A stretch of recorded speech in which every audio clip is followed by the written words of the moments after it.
Shalom, selamat jumpa lagi dalam renungan harian kita pada malam hari ini. Sebelum kita memulai, kita berdoa.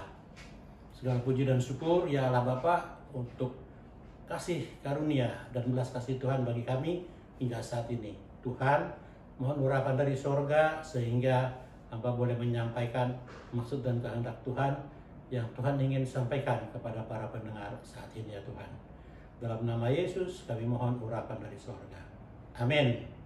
Saudara-saudari yang terkasih di dalam Yesus Kristus, nats kita pada hari ini adalah dari Wahyu 4 ayat 1 sampai 8. Di bawah perikop ke-24, tua-tua dan keempat binatang.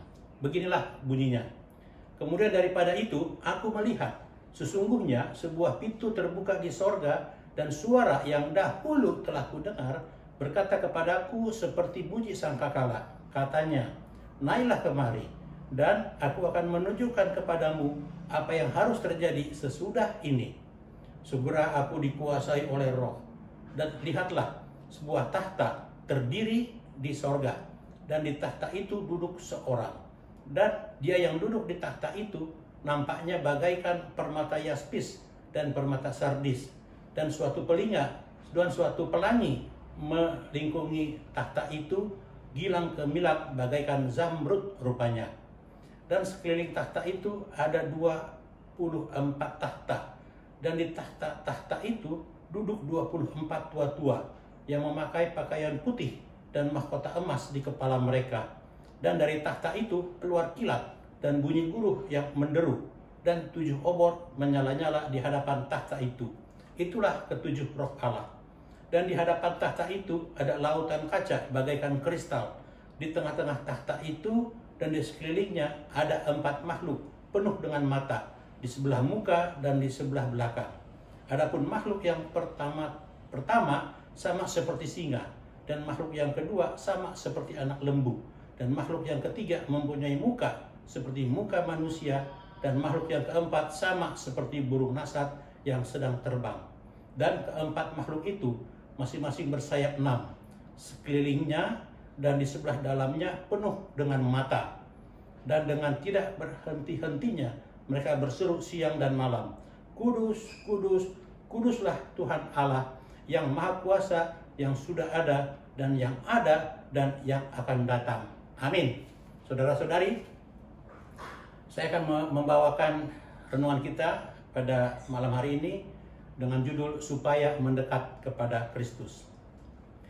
Saudara-saudara, kitab Wahyu ditulis oleh Rasul Yohanes sekitar tahun 90 sampai 96 Masehi ketika dalam pembuangan di Pulau Patmos, Yunani.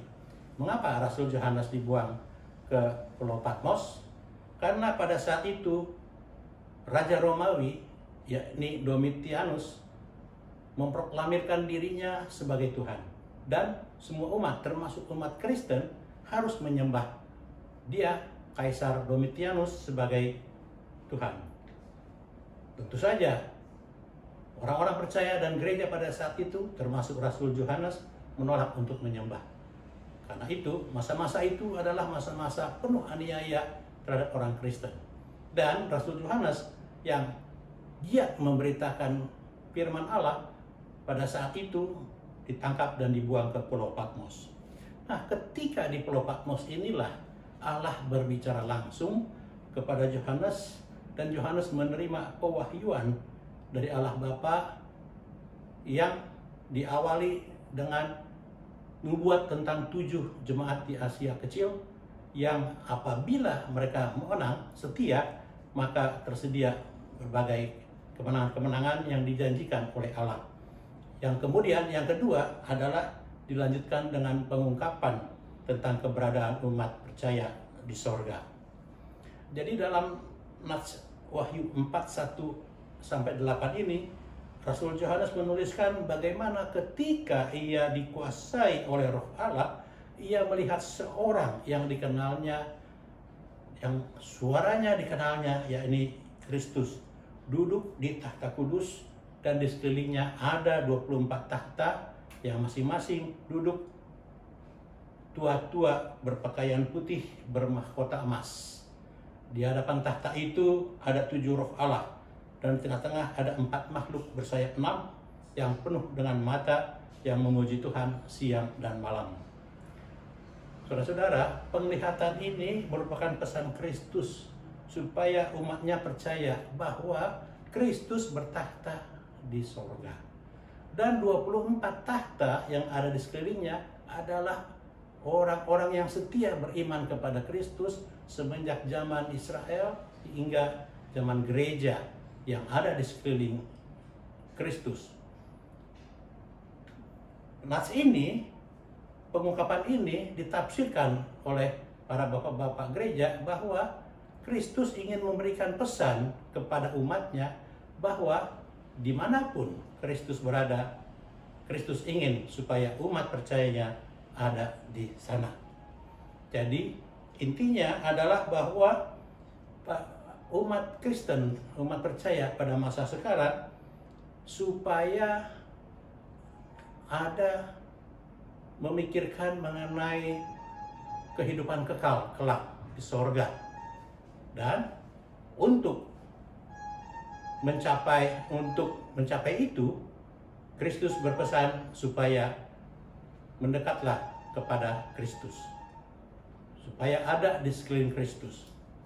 Nah, jadi inti pesan ini adalah supaya merupakan pewahyuan Allah kepada Rasul Yohanes supaya cara hidup orang Kristen adalah harus mendekat kepada Allah. Pertanyaannya, bagaimanakah cara hidup supaya mendekat kepada Allah? Saudara-saudara, menurut penulisan Rasul Yohanes dan nats lainnya yang terdapat dalam Alkitab, setidaknya ada 3 cara hidup supaya saudara mendekat kepada Kristus. Yaitu yang pertama adalah bahwa saudara harus beriman bahwa Yesus adalah Allah, sebagaimana dimaksud ayat 1 sampai 3. Perhatikan bagaimana penglihatan Yohanes ketika dia mendengar suara yang dikenalnya dahulu, yaitu siapa? Yaitu gurunya, Yesus Kristus. Yohanes jugalah yang pertama ketika melihat kubur itu kosong 3 hari setelah Yesus disalibkan. Dan Yohanes beserta Petrus dan Yakobus yang menyaksikan Yesus dipermuliakan di gunung yang tinggi, yang ditampakkan bersama-sama dengan Nabi Musa dan Nabi Elia. Jadi Yohanes dalam hidupnya, Yohanes sangat beriman kepada Kristus dan percaya bahwa Yesus adalah Allah. Karena itu Yesus mengasihinya. Oleh sebab itulah dalam pengungkapan di Pulau Patmos ini, Kristuslah yang berbicara kepada Yohanes, yang membukakan pintu sorga dan mempersilahkan Yohanes naik menyaksikan tahta dan situasi sorga yang diperlihatkan kepada Rasul Yohanes. Saudara-saudara, dunia boleh saja tidak percaya dan menolak Kristus. Hal itu juga sudah dituliskan dalam Alkitab. Tetapi sebagai umat percaya, saudara hendaknya beriman bahwa Yesus adalah Tuhan. Sebagaimana nats Yohanes 20 ayat 29. Kata Yesus kepadanya, "Karena engkau telah melihat aku, maka engkau percaya. Berbahagialah mereka yang tidak melihat, namun percaya." Lalu cara yang kedua, bagaimana supaya hidup mendekat kepada Kristus adalah bahwa saudara harus bergaul akrab dengan Kristus. Sebagaimana ayat 4 dan 5. Pelajari bagaimana cara hidup Yohanes yang bergaul akrab dengan Yesus, yang selama masa di dunia ini 3,5 tahun mengikuti Yesus. Rasul Yohanes tidak pernah jauh-jauh dari Tuhan Yesus, sehingga Yesus memanggilnya sebagai yang kukasihi. Bagaimana dalam ayat Yohanes 13 ayat 23. Ini istimewa, sebab Yohanes bergaul akrab dengan gurunya. Jadi saudara, supaya saudara juga dikasihi oleh pemimpin, saudara harus bergaul akrab dengan para pemimpin saudara. penglihatan Yohanes tentang 24 tua-tua ini ditafsirkan sebagai semua umat Tuhan, umat percaya yang setia sejak zaman Israel 12 orang sampai dengan zaman gereja 12 orang yang hidupnya dipenuhi oleh 7 roh Allah yang menyala-nyala. Siapakah yang dimaksud 24 tua-tua? Yakni para pemimpin gereja. Sejauh mana, pertanyaannya, saudara mengenal semua pemimpin-pemimpin saudara, khususnya pemimpin di GKPA, seperti Rasul Yohanes yang bergaul akrab dengan gurunya, yakni Tuhan Yesus Kristus. Demikian juga saudara hendaknya bergaul akrab dan tidak jauh-jauh dengan pemimpin gereja saudara. Minimal saudara mengenal gembala saudara yang selalu mengasihi dan berdoa untuk saudara. Lalu yang ketiga, bagaimana caranya supaya hidup mendekat kepada Kristus? Yang ketiga adalah saudara harus beritakan Injil.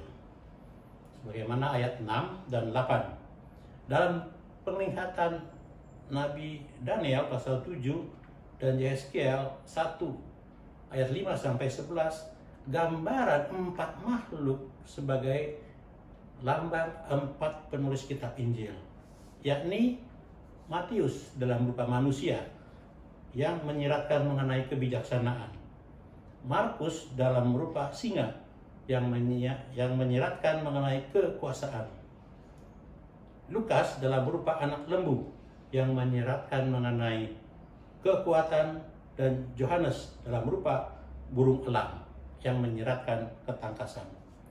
Penafsir Alkitab mengatakan bahwa sebagai umat percaya, hendaknya saudara memberitakan Injil sesuai amanat agung Kristus dalam Matius 28 ayat 19 sampai 20, dan melakukannya dengan segenap kebijaksanaan, kekuasaan, kekuatan, dan ketangkasan yang saudara miliki, dan dengan roh yang menyala-nyala hendaknya menguduskan diri sehingga semakin banyak orang yang berseru-seru memuliakan nama Tuhan. Demikian saudara-saudara, nats kita pada hari ini dalam renungan kita adalah supaya kita mendekat kepada Kristus dengan cara yang pertama adalah supaya saudara harus beriman bahwa Yesus adalah Allah. Yang kedua, saudara harus bergaul akrab dengan Kristus. Dan yang ketiga, saudara harus beritakan Injil. Kiranya renungan yang disampaikan boleh memberkati saudara-saudara. Amin, kita berdoa. Terima kasih ya Allah Bapa, Tuhan boleh menyampaikan maksud dan kehendak Tuhan bagi kami semua, sehingga kami boleh mengimani dan melakukannya dalam kehidupan kami, membawa perubahan dalam perilaku kami, sehingga menjadi seturut dengan kehendak dan perintah Tuhan. Terpuji-pujilah nama Tuhan yang kami sembah dalam nama Yesus Kristus. Amin. Shalom.